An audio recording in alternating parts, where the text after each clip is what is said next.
یہ ایک سچی کہانی ہے۔ اس کہانی کی زاویہ ایک خاتون مبلغہ ہیں جو کہ قصیم میں غسل میت ڈپارٹمنٹ کی بھی رکن ہیں۔ وہ کہتی ہیں کسی مدرسے کی مڈل لیول کی ایک طالب علم لڑکی کا انتقال ہو گیا۔ اس کی عمر ابھی تھوڑی ہی تھی اور وہ جوانی کی دہلیز پر قدم رکھ رہی تھی۔ اس کا نام نوف تھا۔ جب اس کی وفات ہو گئی تو اس کی ماں اور بہنیں اسے میرے پاس لائیں تاکہ میں اسے غسل دوں اور کفن پہناؤں۔ شدت غم سے اس کی ماں کا رو رو کر برا حال تھا۔ وہ اپنی بیٹی سے چمٹی ہوئی تھی اور اس سے جدا ہونے کا نام ہی نہیں لے رہی تھی۔ میں نے بڑی مشکل سے اسے علیحدہ کیا اور غسل خانے کا دروازہ بند کر دیا تاکہ اسے اچھے طریقے سے غسل دے سکوں۔ میں نے جب اس کے چہرے سے کپڑا ہٹایا تو میں ششدر رہ گئی۔ اس کے چہرے سے نور کی شعاعیں جیسے اٹھ رہی تھیں جیسے نجف کی خوب تیز روشنی ہے۔ میں اس کے نورانی چہرے کی تابانی دیکھ کر ورطہ حیرت میں ڈوب گئی۔ میرے پاس غسل کے لیے جو بھی لڑکیاں لائی جاتی تھیں ان میں سے کسی کا چہرہ مرجھایا ہوا ہوتا اور بعض سے سخت ناگوار بو اٹھ رہی ہوتی تھی، مگر اس لڑکی کا معاملہ الٹ تھا۔ اس کا چہرہ تو روشنی سے دمک رہا تھا۔ دوران غسل میں نے دیکھا کہ اس کے دائیں اور بائیں ہاتھ کی شہادت کی انگلی بھی اٹھی ہوئی تھی جیسے تشہد میں اٹھائی جاتی ہے۔ میں نے کہا ہو نہ ہو یہ ایک پاکیزہ سیرت لڑکی ہے جسے اللہ نے اس کی کسی عمل صالح کی وجہ سے عزت و تکریم سے مجھے اس کی خوش قسمتی پر رشک آیا۔ میں نے اس کی ماں اور بہنوں کو خوشی کی مٹھاس میں ڈوبی قدرے بلند آواز میں بلایا اور دروازہ کھول دیا۔ اس کی ماں اور بہنیں دوڑ کر غسل خانے میں آئیں۔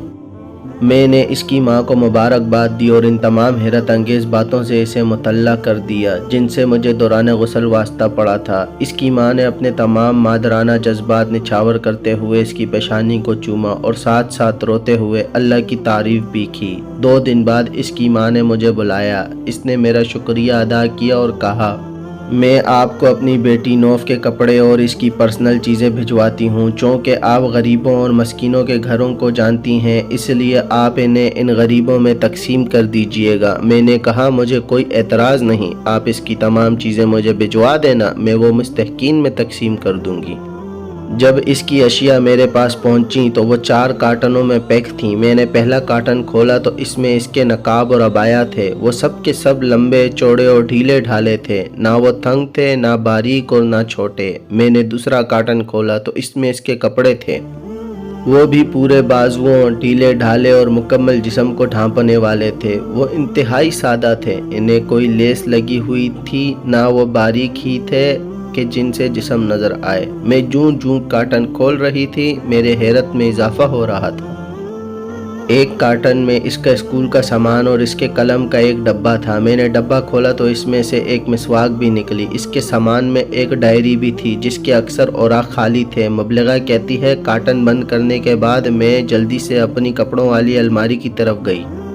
میں نے اسے کھولا اور وہ تمام کپڑے نکال باہر پھینکے جو تنگ تھے یا باریک تھے یا چھوٹے بازوؤں والے تھے۔ میں نے اپنے آپ سے وعدہ کیا تھا کہ میں آج کے بعد ڈھیلے ڈھالے کپڑے پہنا کروں گی جیسے یہ لڑکی پہنا کرتی تھی۔ میں نے اس کی ڈائری کو اپنے پاس رکھ لیا کہ میں اس میں اپنے لیکچرز لکھا کروں گی جو اس لڑکی کے لیے صدقہ جاریہ بن جائیں گے۔ وہ مبلغہ کہتی ہیں میں نے نوف کو فون کیا اور اسے اس ماڈرن ازم کے دور میں بھی اپنی بیٹی کو مکمل اسلامی لباس پہنانے پر مبارکباد دی۔ اس کی ماں نے کہا کہ اس کے اندر ایک اور بھی ممتاز خوبی تھی، اس کا دل ہر وقت نماز سے لگا رہتا تھا۔